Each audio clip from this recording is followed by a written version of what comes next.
So we've had something super ridiculous and quite dangerous happen this week.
I love the snow peas. They're best. Where have you been?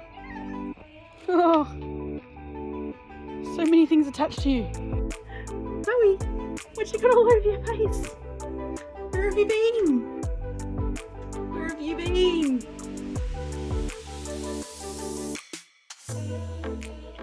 Looking at these ones down here. I've always been looking out on those ones, but this fella over here, ginormous.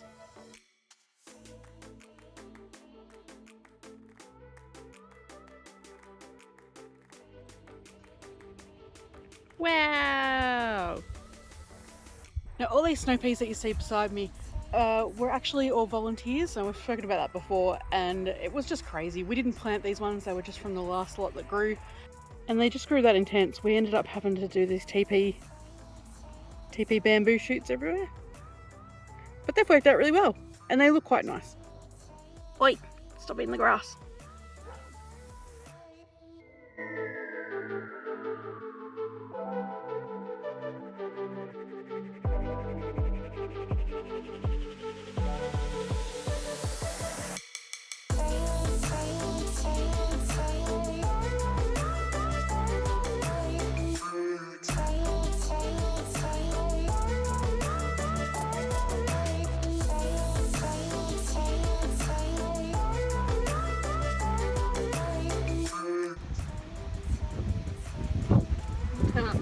That felt way too loose.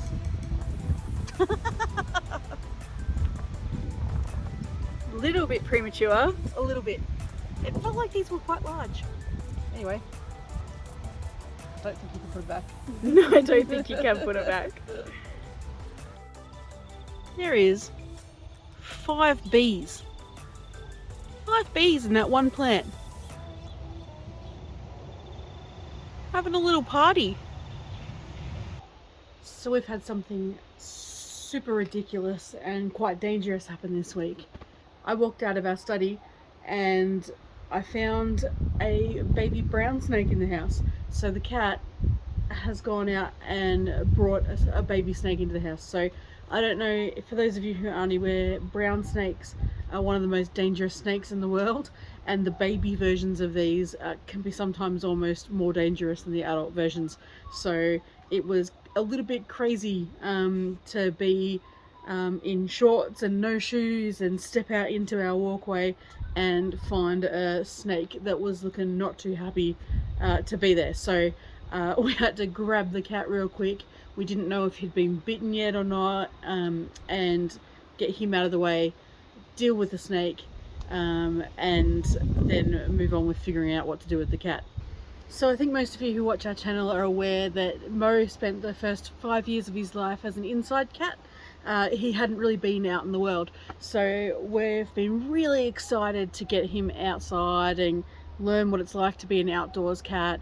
He's learnt how to climb trees, he's learnt how to play in the grass for the first time. Like, there's a lot of cool stuff that's been happening in his life, and we knew that he was going to come across snakes at some stage. Like, it's bound to happen. We live in Australia, we're living in the country now, it was going to happen.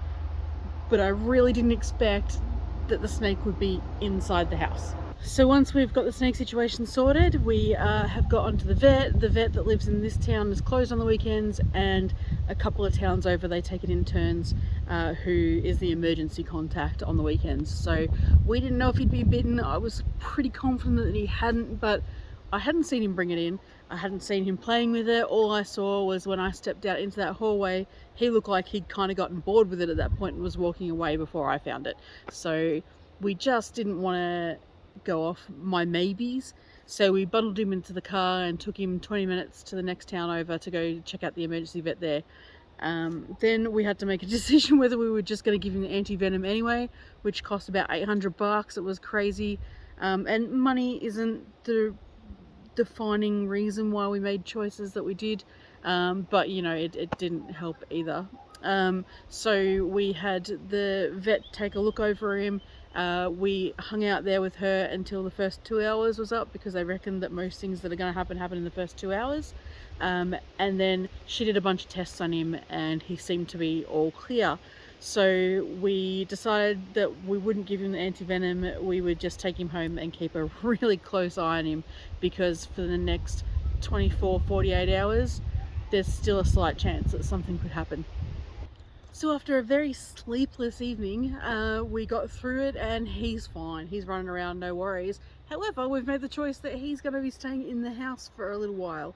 Earlier in the week he'd brought a mouse in, and that was a bit icky, but whatever, it's just a mouse, no big deal. But then he brought the snake in, so he's obviously got a bit of a habit he's forming there and we want to break it. He's a bit doofus, so he probably won't learn anything from it at all. So for the next while, I guess we'll just let him outside when we're outside to be out here with him, rather than letting him come and go through the cat door as he pleases. But the good news is that he's fine and I just need to get some sleep now.